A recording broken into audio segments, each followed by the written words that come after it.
بسم اللہ الرحمن الرحیم۔ السلام علیکم دوستو، اللہ تعالیٰ نے انسانوں کی ہدایت کے لیے کم و بیش 1,24,000 انبیاء علیہ الصلاۃ والسلام مبعوث فرمائے۔ انہی میں سے بہت سارے ایسے انبیاء علیہ الصلاۃ والسلام ہیں جن کا ذکر ہم قرآن پاک اور دیگر کتابوں میں سن چکے ہیں، لیکن بہت سارے ایسے انبیاء علیہ الصلاۃ والسلام ہیں جن کے بارے میں ہم نہیں جانتے اور شاید ہم ان کے نام سے بھی واقف نہیں ہیں۔ آج کی ویڈیو میں ہم آپ کو جن انبیاء علیہ الصلاۃ والسلام کی زندگی کے بارے میں بتائیں گے، شاید ان کے بارے میں آپ نے پہلے نہ سنا ہو۔ جی ہاں دوستو، آج کی ویڈیو میں ہم بات کریں گے حضرت شیع بن امسیہ علیہ السلام، حضرت ارمیہ بن حلقیہ علیہ السلام، حضرت دانیال علیہ السلام اور حضرت عزیر علیہ السلام کے بارے میں۔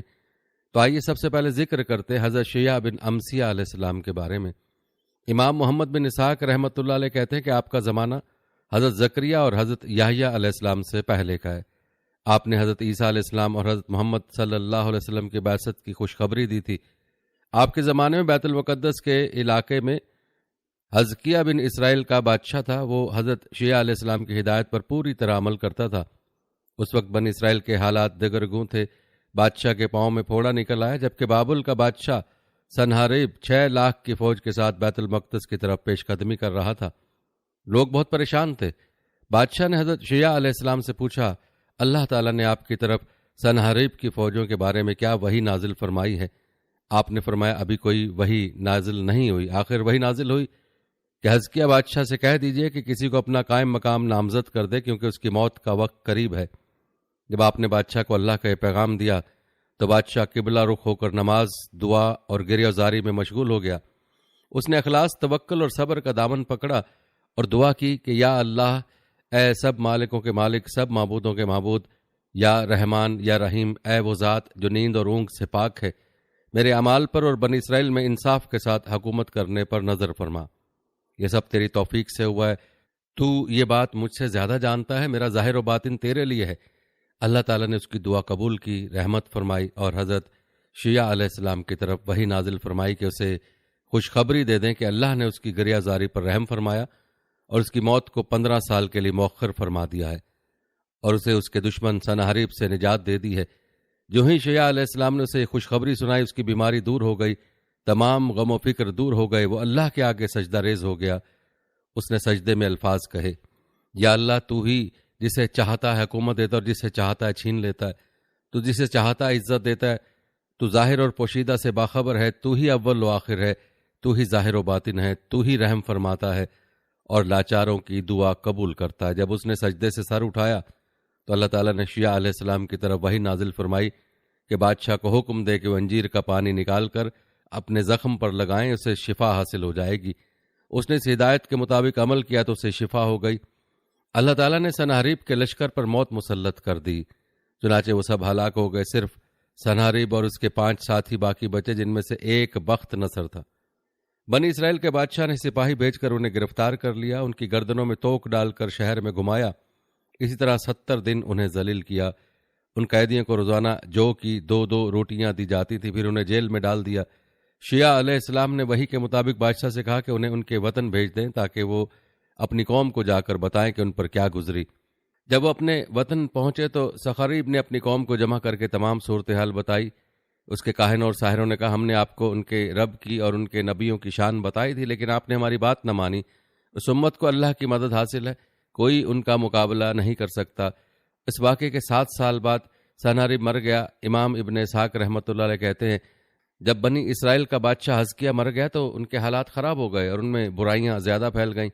اللہ تعالیٰ نے شیع علیہ السلام کو وحی کی تو آپ نے اپنی قوم کو واعظ و نصیحت کی اور اللہ کے عذاب سے ڈرایا۔ جو ہی آپ نے واعظ ختم کیا، لوگ آپ پر حملہ آور ہو گئے اور آپ کو شہید کرنے کا ارادہ کر لیا۔ آپ بھاگ گئے۔ آپ ایک درخت کے پاس پہنچے تو پھٹ گیا۔ آپ اس کے اندر داخل ہو گئے۔ شیطان نے جلدی سے کپڑے کا کنارہ پکڑ لیا۔ جب درخت کے پھٹے ہوئے حصے نے مل کر نبی کو چھپایا تو کپڑے کا وہ کنارہ باہر رہ گیا۔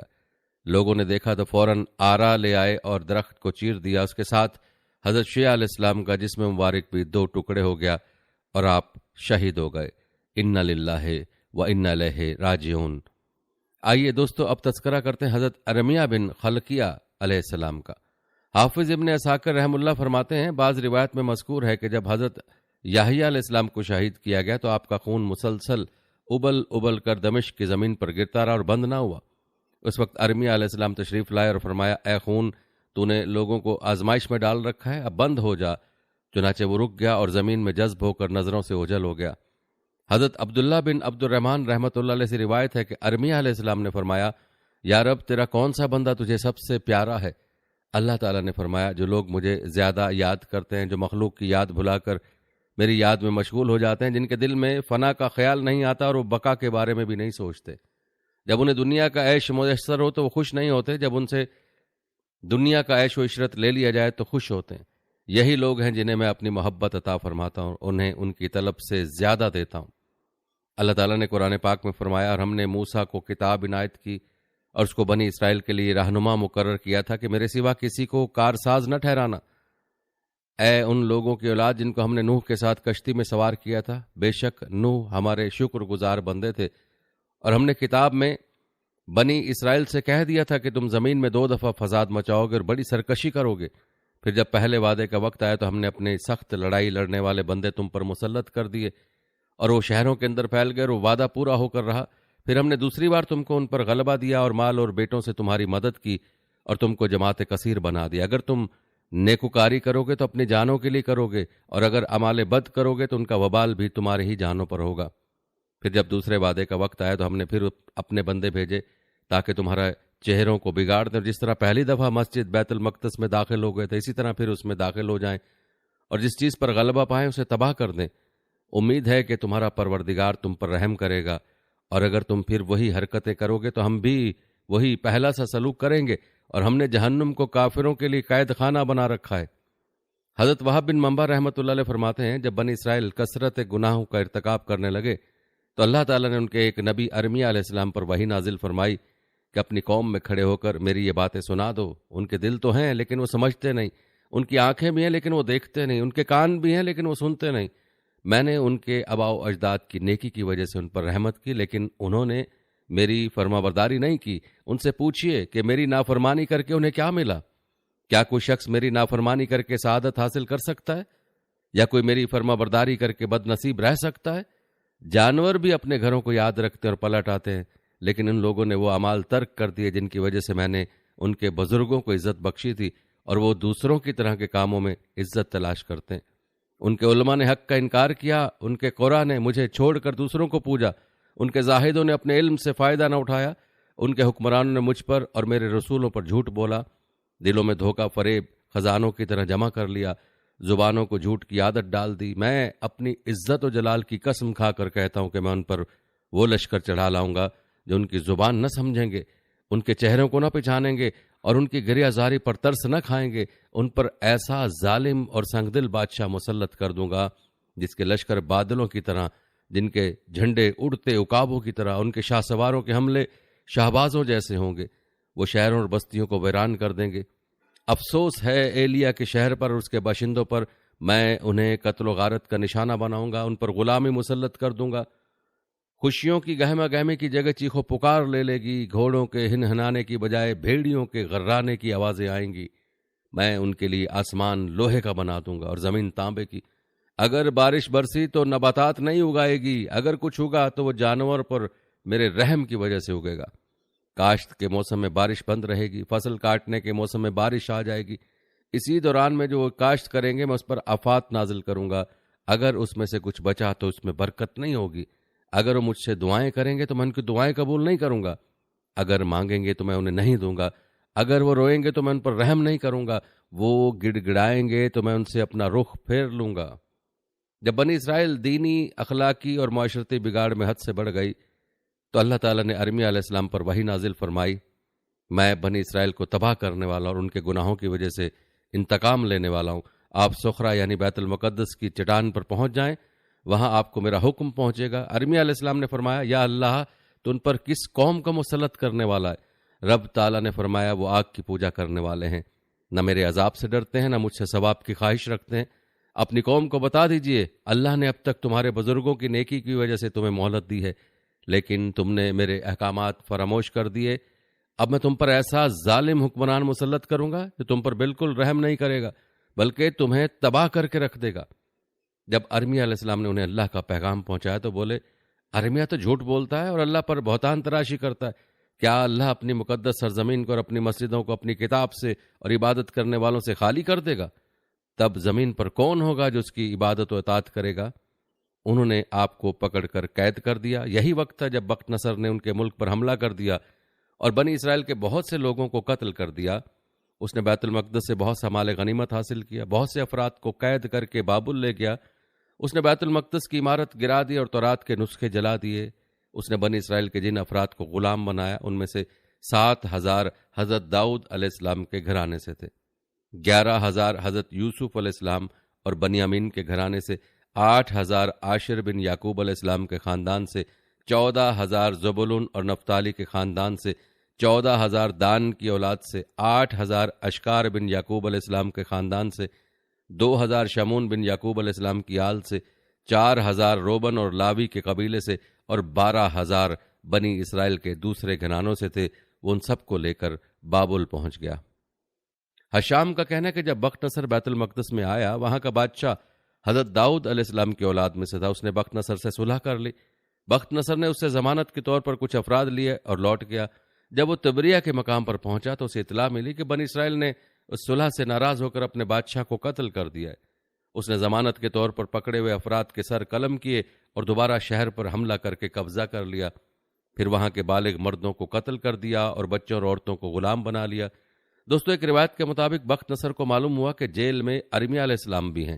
اس نے آپ کو رہا کیا۔ آپ نے بتایا کہ میں نے انہیں اس سے ڈرایا تھا، لیکن انہوں نے میری بات نہ مانی اور مجھے قید کر دیا۔ اس نے کہا، کتنی بری قوم ہے جس نے اللہ کے رسول کی نافرمانی کی۔ وہ آپ سے حسن سلوک سے پیش آیا اور بنی اسرائیل کے جو افراد زندہ بچ گئے تھے انہیں آپ کے ساتھ جانے کی اجازت دے دی۔ بنی اسرائیل نے کہا، ہم نے واقعی برا کام کیا تھا، اب ہم اللہ کے آگے توبہ کرتے ہیں۔ آپ اللہ سے دعا کریں کہ ہماری توبہ قبول ہو۔ آپ نے دعا کی تو اللہ نے وحی کے ذریعے سے فرمایا، میں ان کی توبہ قبول نہیں کروں گا۔ اگر سچے دل سے توبہ کر رہے ہیں تو انہیں کہیے کہ آپ کے ساتھ اس شہر میں رہائش اختیار کریں۔ آپ نے اللہ کا حکم سنایا تو وہ کہنے لگے، ہم اس شہر میں کیسے رہ سکتے ہیں؟ یہ تو کھنڈر بن چکا ہے، یہاں کے رہنے والوں پر اللہ کا غضب نازل ہوا تھا۔ چنانچہ انہوں نے وہاں رہنے سے انکار کر دیا۔ ابن کلبی کہتے ہیں، اس وقت بنی اسرائیل دنیا میں بکھر گئے۔ کچھ لوگ حجاز آ گئے، کچھ یثرب میں جا ٹھہرے، کچھ وادی قرا میں رہنے لگے، ایک چھوٹی سی جماعت مصر چلی گئی۔ بخت نصر نے وہاں کے بادشاہ کو خط لکھا کہ مفرور افراد کو اس کے حوالے کیا جائے۔ مصر کے بادشاہ نے انکار کیا۔ تب بخت نصر نے لشکر کے ساتھ حملہ کر دیا اور اسے شکست دی۔ پھر بلاد مغرب پر حملہ آور ہو گیا اور آخر تک فتح کر لیا۔ پھر مغرب، مصر، بیت المقدس، فلسطین اور اردن کے بے شمار قیدیوں کے ساتھ واپس آیا۔ ان قیدیوں میں حضرت دانیال علیہ السلام بھی تھے۔ زیادہ صحیح بات یہ ہے کہ دانیال اکبر نہیں بلکہ دانیال اصغر ہیں، جو حزقیل علیہ السلام کے فرزند تھے۔ وہب بن منبع رحمۃ اللہ علیہ نے یہی فرمایا، واللہ العلم۔ اور دوستو، آئیے اب تذکرہ کرتے ہیں حضرت دانیال علیہ السلام کا۔ ابن ابی دنیا رحمۃ اللہ علیہ نے عبداللہ بن ابی حذیل کی روایت سے بیان کیا کہ بخت نصر نے 2 شیر پکڑ کر ایک کنویں میں ڈال دیے، پھر دانیال علیہ السلام کو لا کر اس کنویں میں ڈال دیا۔ شیروں نے آپ کو کچھ نہ کہا۔ کچھ مدت بعد آپ کو بھوک پیاس محسوس ہوئی تو اللہ تعالیٰ نے شام میں حضرت ارمیہ علیہ السلام پر وحی نازل فرمائی کہ دانیال علیہ السلام کے لیے کھانے پینے کا سامان تیار کریں۔ انہوں نے عرض کی، یا اللہ، میں یہاں ارض مقدس فلسطین میں ہوں اور دانیال علیہ السلام عراق کے شہر بابل میں ہیں۔ اللہ تعالیٰ نے وحی کی کہ آپ ہمارے حکم کے مطابق کھانے پینے کا سامان تیار کریں، ہم آپ کو وہاں پہنچانے کا بندوبست کر دیں گے۔ انہوں نے تیاری کی تو اللہ نے کسی کو بھیج دیا جو انہیں اور ان کے تیار کیے ہوئے سامان کو بابل لے گیا، حتیٰ کہ آپ کنویں کے کنارے پر جا کر کھڑے ہوئے۔ دانیال علیہ السلام نے فرمایا، آپ کون ہیں؟ انہوں نے کہا، میں ارمیہ ہوں۔ فرمایا، آپ کس لیے تشریف لائے ہیں؟ انہوں نے فرمایا، مجھے آپ کے رب نے آپ کے پاس بھیجا ہے۔ انہوں نے فرمایا، میرے رب نے میرا نام لیا ہے؟ فرمایا، ہاں۔ دانیال علیہ السلام نے فرمایا، شکر ہے اللہ کا جو اپنا ذکر کرنے والوں کو فراموش نہیں کرتا، شکر ہے اللہ کا جو اپنی ذات سے امید رکھنے والے کی آس نہیں توڑتا، شکر ہے اللہ کا جو شخص اس پر توکل کرے وہ اسے کسی اور کا محتاج نہیں کرتا، شکر ہے اللہ کا جو صبر کا بدلہ نجات کی صورت میں دیتا ہے، شکر ہے اللہ کا جو ہمیں پریشانی آنے پر ہماری مصیبت دور کرتا ہے، شکر ہے اللہ کا جو ہمیں اس وقت بچا لیتا ہے جب ہمیں اپنے اعمال پر بدگمانی ہونے لگتی ہے کہ ممکن ہے ہمارے گناہوں کی وجہ سے ہمیں مزید مصائب میں مبتلا ہونا پڑے، شکر ہے اللہ کا اس وقت ہماری امید کا مرکز بن جاتا ہے جب ہماری کوئی تدبیر کارگر نہیں رہتی۔ حضرت ابو العالیہ رحمۃ اللہ علیہ سے روایت ہے، انہوں نے فرمایا، جب ہم نے تستر کا شہر فتح کیا تو ہمیں رمضان کے خزانے میں ایک پلنگ ملا، اس پر ایک میت تھی، اس کے سراہنے کی طرف ایک تحریر پڑی تھی۔ ہم نے وہ تحریر اٹھائی اور حضرت عمر بن خطاب رضی اللہ تعالیٰ عنہ خدمت میں لے گئے۔ آپ نے حضرت کعب رضی اللہ تعالیٰ عنہ کو بلایا، انہوں نے اس کا عربی ترجمہ لکھ دیا۔ سب سے پہلے میں نے وہ عربی تحریر پڑھی، وہ مجھے اب بھی اس طرح یاد ہے جس طرح قرآن یاد ہے۔ خالد بن دینار رحمۃ اللہ علیہ فرماتے ہیں، میں نے ابو العالیہ رحمۃ اللہ علیہ سے عرض کی اس میں کیا لکھا ہوا تھا؟ انہوں نے فرمایا، تم مسلمانوں کے اخلاق، تمہارے معاملات، تمہارے بات چیت کے ڈھنگ اور مستقبل میں پیش آنے والے واقعات۔ میں نے کہا پھر تم نے اس میت کا کیا کیا؟ فرمایا ہم نے دن کے وقت مختلف مقامات پر 13 قبریں کھودیں، رات کو کسی ایک قبر میں دفن کر کے سب کو برابر کر دیا تاکہ ان لوگوں کو معلوم نہ ہو اور وہ قبر کو کھود کر ان کی میت نہ نکال لیں۔ میں نے کہا اس میت سے کیا امید رکھتے تھے؟ فرمایا جب بارش نہیں ہوتی تھی تو آپ کی چارپائی کھلے میدان میں رکھ دیتے تھے، تب بارش ہو جاتی تھی۔ میں نے کہا آپ کے خیال میں یہ کون صاحب تھے؟ فرمایا ان صاحب کا نام دانیال تھا۔ میں نے کہا انہیں فوت ہوئے کتنا عرصہ ہو گیا تھا؟ فرمایا 300 سال۔ میں نے کہا ان کے جسم میں کوئی تبدیلی نہیں آئی؟ فرمایا نہیں، بس گدی کے چند بال چھڑ گئے تھے۔ نبیوں کے جسم مٹی میں بوسیدہ نہیں ہوتے، نہ انہیں درندے کھاتے۔ اس روایت کی سند ابو العالیہ تک صحیح ہے، لیکن اگر وہ صاحب واقعی 300 سال پہلے فوت ہوئے تھے تب وہ نبی نہیں ہو سکتے، کوئی اور نیک آدمی ہوں گے، کیونکہ بخاری شریف کی صحیح حدیث میں صراحت ہے کہ حضرت عیسیٰ علیہ السلام اور ہمارے نبی صلی اللہ علیہ وسلم کے درمیان کوئی نبی مبعوث نہیں ہوا۔ ان دونوں انبیاء کرام علیہ السلام کی درمیانی مدت 600 سال ہے۔ اگر وہ میت واقعی دانیال علیہ السلام کی تھی تو ان کی وفات 300 سال پہلے نہیں بلکہ 800 سال پہلے ہوئی ہوگی، ورنہ وہ کوئی ولی ہوگا۔ ویسے اس کا دانیال علیہ السلام کی میت ہونا ہی قرین قیاس معلوم ہوتا ہے، کیونکہ دانیال علیہ السلام کو اہل فارس کے بادشاہ نے گرفتار کر لیا اور انہوں نے اس کے پاس ہی قید کے ایام گزارے۔ حضرت عبد الرحمن بن ابو الزناد رحمۃ اللہ علیہ اپنے والد سے روایت کرتے ہیں کہ انہوں نے ابو موسیٰ اشعری رضی اللہ تعالیٰ عنہ کے بیٹے ابو بردہ رحمۃ اللہ علیہ کے ہاتھ میں ایک انگوٹھی دیکھی جس پر 2 شیروں کی تصویریں بنی ہوئی تھی۔ ان کے درمیان ایک آدمی تھا، شیر اسے چاٹ رہے تھے۔ ابو بردہ رحمۃ اللہ علیہ نے فرمایا یہ اس شخص کی انگوٹھی جس کے بارے میں شہر کے لوگ کہتے ہیں کہ وہ دانیال علیہ السلام ہے۔ جس دن انہیں دفن کیا گیا یہ انگوٹھی حضرت ابو موسیٰ رضی اللہ تعالیٰ عنہ نے لے لی تھی۔ پھر شہر کے علماء سے اس پر کندہ تصویر کے بارے میں دریافت کیا تو انہوں نے کہا حضرت دانیال علیہ السلام جس بادشاہ کے ملک میں تھے اسے نجومی نے بتایا تھا کہ ایک لڑکا پیدا ہونے والا ہے جس کی وجہ سے تیری حکومت ختم ہو جائے گی۔ بادشاہ نے قسم کھائی کہ آج رات پیدا ہونے والے ہر لڑکے کو قتل کر دیا جائے گا۔ البتہ انہوں نے دانیال علیہ السلام کو شیر کی کچھار میں پھینک دیا۔ آپ کی والدہ نے جا کر دیکھا تو شیر اور شیرنی آپ کو پیار سے چاٹ رہے تھے اور آپ کو کوئی نقصان نہیں پہنچایا تھا۔ شہر کے علماء نے بتایا کہ دانیال علیہ السلام نے اپنی انگوٹھی میں اپنی اور شیروں کی تصویر بنوائی تھی تاکہ آپ کو اللہ کا احسان ہمیشہ یاد رہے۔ ارشاد باری تعالیٰ ہے یہ اس شخص کی مانند کہ جس کا گزر اس بستی پر ہوا جو چھت کے بل اوندھی پڑی ہوئی تھی۔ اس نے کہا کہ اللہ اس کے باشندوں کو مرنے کے بعد کیسے زندہ کرے گا؟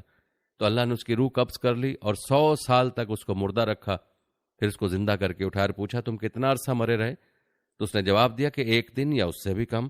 اللہ نے فرمایا نہیں بلکہ 100 برس مرے رہے ہو، اور اپنے کھانے پینے کی چیزوں کو دیکھو کہ اتنی مدت میں بالکل سڑی بوسی نہیں، اور اپنے گدھے کو بھی دیکھو جو مرا پڑا ہے۔ غرض ان باتوں سے یہ ہے کہ ہم تم کو لوگوں کے لیے اپنی قدرت کی نشانیاں بنائیں، اور ہاں گدھے کی ہڈیوں کو دیکھو ہم ان کو کیسے جوڑتے ہیں اور ان پر کس طرح گوشت پوست چڑھاتے ہیں۔ جب یہ واقعات اس کے مشاہدے میں آئے تو بول اٹھا کہ میں یقین کرتا ہوں کہ اللہ ہر چیز پر خوب قادر ہے۔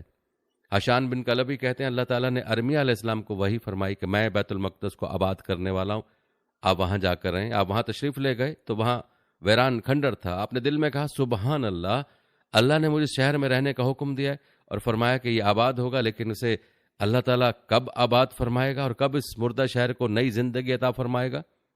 پھر آپ وہاں لیٹ کر سو گئے۔ آپ کے ساتھ آپ کا گدھا تھا اور ٹوکری میں کھانا رکھا ہوا تھا۔ آپ 70 سال سوئے رہے حتیٰ کہ بخت نصر مر گیا اور اس کے اوپر حکمران لہرسپ بھی مر گیا۔ اس نے 120 سال حکومت کی تھی۔ اس کے بعد اس کا بیٹا بشتاسپ بادشاہ ہوا۔ بخت نصر اس کے دور حکومت میں مرا۔ اسے شام کے ملک کے بارے میں اطلاع ملی کہ وہ ویران ہو چکا ہے اور فلسطین کے علاقے میں درندے بکثرت ہیں اور کوئی انسان باقی نہیں۔ اس نے بابل میں بنی اسرائیل سے کہہ دیا کہ جو شخص شام جانا چاہتا ہے چلا جائے۔ اس نے بنی اسرائیل ہی کے ایک شخص کو ان کا سردار مقرر کر دیا اور اسے بیت المقدس تعمیر کرنے کا حکم دیا۔ وہ سب وہاں جا کر آباد ہو گئے۔ اللہ تعالیٰ نے ارمیہ علیہ السلام کی آنکھیں کھولیں اور آپ نے شہر کو آباد ہوتے دیکھ لیا۔ آپ کی یہ نیند 100 سال طویل تھی، جب آپ جاگے تو آپ کو یوں محسوس ہوا کہ آپ دن کا کچھ حصہ سوئے رہے۔ سونے سے پہلے آپ نے شہر کو ویراں دیکھا تھا، جاگے تو آباد نظر آیا۔ تب انہوں نے فرمایا، میں جانتا ہوں کہ اللہ تعالیٰ ہر چیز پر قادر ہے۔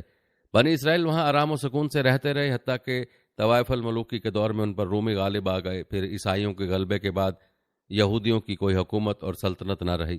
ابن جریر رحم اللہ فرماتے ہیں، لہرسب بہت انصاف پسند بادشاہ تھا، سب حکمران اور فوجی افسر اس کی بات مانتے تھے۔ شہر آباد کرنے اور نہریں بنانے میں بہت دانائی سے کام لیتا تھا۔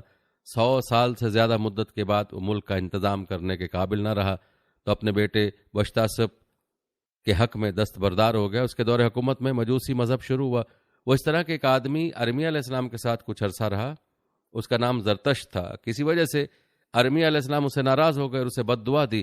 زرتشت کو برس کی بیماری لگ گئی اور وہ آذربائیجان کے علاقے میں چلا گیا۔ وہاں وہ بشتاسب کے درباری بن گیا اور اسے خود ساختہ مجوسی مذہب کی طرف بلایا۔ بادشاہ نے خود بھی یہ مذہب قبول کر لیا اور عوام کو بھی اسے قبول کرنے پر مجبور کیا اور بہت سے لوگوں کو قتل کیا۔ بشتاسب کے بعد اس کا بیٹا بہمن بادشاہ ہوا۔ وہ ایران کا مشہور بادشاہ اور بہادر آدمی تھا۔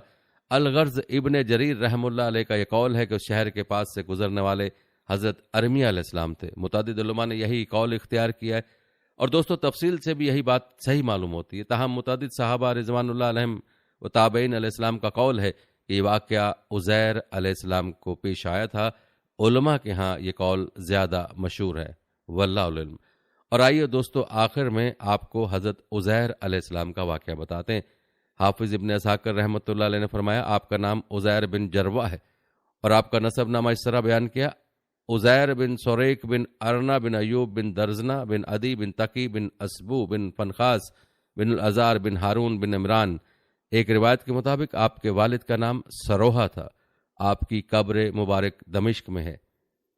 حضرت عبداللہ بن سلام رضی اللہ تعالیٰ عنہ کا قول ہے کہ جس شخص کو اللہ تعالیٰ نے 100 سال کے بعد دوبارہ زندہ کیا تھا وہ حضرت عزیر علیہ السلام تھے۔ حضرت وہب بن منبع رحم اللہ سے روایت ہے کہ عزیر علیہ السلام ایک دانا اور متقی آدمی تھے۔ ایک دن اپنے کھیتوں میں ان کی دیکھ بھال کے لیے تشریف لے گئے۔ واپسی پر ایک کھنڈر کے پاس سے گزر رہے تھے کہ دوپہر کی شدید گرمی سے بچنے کے لیے کھنڈر میں چلے گئے۔ آپ اپنے گدھے سے نیچے اتر آئے۔ ان کے پاس ایک ٹوکری میں انجیر اور ایک ٹوکری میں انگور تھے۔ آپ نے ایک ویران عمارت کے سائے میں بیٹھ کر اپنا پیالہ لیا، پیالے میں انگوروں کو نچوڑ کر رس نکال لیا، پھر آپ کے پاس جو خشک روٹی تھی وہ لے کر رس میں ڈال دی تاکہ وہ نرم ہو جائے تو کھا لیں۔ پھر آپ دیوار سے پاؤں لگا کر چت لیٹ گئے۔ آپ کی نظر چھت پر پڑی، لکھا کہ چھت تو قائم ہے لیکن اس کے نیچے زندگی گزارنے والوں کی صرف بوسیدہ ہڈیاں موجود ہیں۔ تب فرمایا، اس کی موت کے بعد اللہ تعالیٰ اسے کس طرح زندہ کرے گا؟ یہ شک کے طور پر نہیں بلکہ تعجب کے طور پر فرمایا۔ اللہ تعالیٰ نے موت کا فرشتہ بھیجا، اس نے آپ کی روح قبض کر لی اور آپ علیہ السلام 100 سال تک فوت شدہ حال میں رہے۔ اس 1 صدی کی مدت میں بنی اسرائیل کو طرح طرح کے واقعات پیش آئے۔ جب 100 سال گزر گئے تو اللہ تعالیٰ نے حضرت عزیر علیہ السلام کی طرف ایک فرشتہ بھیجا۔ اس نے آپ کا دل پیدا کیا تاکہ آپ سمجھ سکیں اور آنکھیں پیدا کی تاکہ سب کچھ دیکھ کر سمجھیں کہ اللہ تعالیٰ مردوں کو کس طرح زندہ کرے گا۔ پھر آپ کے دیکھتے دیکھتے آپ کا جسم مبارک مکمل کیا گیا، ہڈیوں پر گوشت پوست اور بال بن گئے، پھر جسم میں روح ڈالی گئی اور آپ یہ سب کچھ دیکھ اور سمجھ رہے تھے۔ جب آپ اٹھ کر بیٹھ گئے تو فرشتے نے آپ سے کہا، آپ کتنا عرصہ یہاں رہے؟ آپ علیہ السلام نے فرمایا، 1 دن ٹھہرا ہوں یا اس سے بھی کم، کیونکہ دوپہر سے پہلے یہاں رکے تھے اور جب اٹھے تو شام کا وقت تھا، ابھی سورج غروب نہیں ہوا تھا۔ فرشتے نے کہا، آپ یہاں 100 سال رہے ہیں، اپنے کھانے پینے کو دیکھیے، یعنی وہ خشک روٹی اور انگور کا رس دیکھا تو وہ دونوں چیزیں اسی طرح تھیں، رس خراب نہیں ہوا تھا اور روٹی ابھی تک خشک تھی، نرم نہیں ہوئی، اسی لیے فرمایا بالکل خراب نہیں ہوا، یعنی اس میں کوئی تبدیلی نہیں آئی۔ انجیر اور انگور بھی تازہ حالت میں تھے۔ آپ کے دل میں خیال آیا، یہ کیسے ہو سکتا ہے؟ تو فرشتے نے کہا، اپنے گدھے کی طرف دیکھیے۔ دیکھا تو اس کی صرف بوسیدہ ہڈیاں پڑی تھیں۔ فرشتے نے ہڈیوں کو آواز دی تو وہ ہر طرف سے اٹھ کر آ گئیں۔ فرشتے نے انہیں عزیر علیہ السلام کے سامنے اپنے اپنے مقام پر جوڑا، پھر ان پر رگیں اور پٹھے لگائے، پھر ان پر گوشت آ گیا، پھر جلد اور بال پیدا ہو گئے۔ پھر فرشتے نے پھونک ماری تو گدھا آسمان کی طرف سر اور کان اٹھا کر بولنے لگا۔ وہ سمجھا کہ قیامت آ گئی ہے، اسی لیے اللہ تعالیٰ نے فرمایا، اور اپنے گدھے کو بھی دیکھ، ہم تجھے لوگوں کے لیے ایک نشانی بناتے ہیں، اور تو دیکھ ہم ہڈیوں کو کس طرح جوڑتے ہیں، پھر ان پر گوشت چڑھاتے ہیں، یعنی گدھے کی ہڈیوں کو دیکھ کس طرح ایک دوسرے کے ساتھ جڑی چلی جاتی ہیں۔ جب پورا ڈھانچہ بن گیا تو فرمایا، اب دیکھ ہم اس پر کس طرح گوشت چڑھاتے ہیں۔ جب یہ سب ظاہر ہو چکا تو پھر آپ کہنے لگے، میں جانتا ہوں کہ اللہ تعالیٰ ہر چیز پر قادر ہے۔ آپ گدھے پر سوار ہو کر اپنے محلے میں آئے تو لوگوں نے آپ کو نہ پہچانا اور آپ کو بھی کوئی شناسا چہرہ نظر نہ آیا۔ آپ کو اپنے گھر کا بھی پتہ نہیں چل رہا تھا، چلتے ہوئے کسی اور طرف نکل گئے۔ آخر اپنے گھر پہنچے تو دیکھا وہاں ایک اندھی یا اپاہج بڑھیا بیٹھی ہوئی ہے جس کی عمر 120 سال ہو چکی تھی۔ وہ آپ کی لونڈی تھی، جب آپ گھر سے نکلے تو وہ 20 سال کی تھی۔ آپ نے اس کو پہچان لیا۔ آپ نے اس سے کہا، اللہ کی بندی، کیا عزیر کا گھر یہی ہے؟ اس نے کہا، ہاں یہی عزیر کا گھر ہے۔ یہ کہہ کر وہ رو پڑی۔ پھر بولی، مدتوں سے کسی نے عزیر علیہ السلام کا نام بھی نہیں لیا، لوگ انہیں بھول گئے۔ آپ نے فرمایا، میں ہی عزیر ہوں۔ اللہ نے مجھے 100 سال مردہ حالت میں رکھنے کے بعد دوبارہ زندگی دے دی۔ اس نے کہا، سبحان اللہ، عزیر علیہ السلام تو 100 سال سے لاپتہ ہیں، ہمیں ان کا کوئی سراغ نہیں ملا۔ آپ نے فرمایا، میں ہی عزیر ہوں۔ وہ بولی، عزیر تو مستجاب الدعوات تھے، ان کی دعا سے بیماروں کو شفا ہو جاتی تھی، لہٰذا آپ دعا فرمائیں کہ اللہ مجھے آنکھیں دے دے تاکہ آپ کی زیارت کر سکوں۔ اگر آپ واقعی عزیر علیہ السلام ہیں تو میں آپ کو پہچان لوں گی۔ آپ نے دعا کر کے اس کی آنکھوں پر ہاتھ پھیرا تو اس کی آنکھیں روشن ہو گئیں۔ آپ نے اس کا ہاتھ پکڑ کر فرمایا، اللہ کے حکم سے اٹھ کر کھڑی ہو۔ اللہ نے اس کی ٹانگیں درست کر دی، وہ تندرست ہو کر اٹھ کھڑی ہوئی۔ اس نے آپ کا چہرہ مبارک پر نظر ڈالی اور بولی، میں گواہی دیتی ہوں کہ آپ عزیر علیہ السلام ہی ہیں۔ وہ بنی اسرائیل کے چوپال اور ان کی مجلس میں گئی۔ مجلس میں عزیر علیہ السلام کا ایک بیٹا بھی موجود تھا جو 118 سال کا بوڑھا تھا۔ آپ کے پوتے جو مجلس میں موجود تھے وہ بھی سب بوڑھے تھے۔ اس نے انہیں پکار کر کہا، یہ دیکھو عزیر علیہ السلام تشریف لے آئے ہیں۔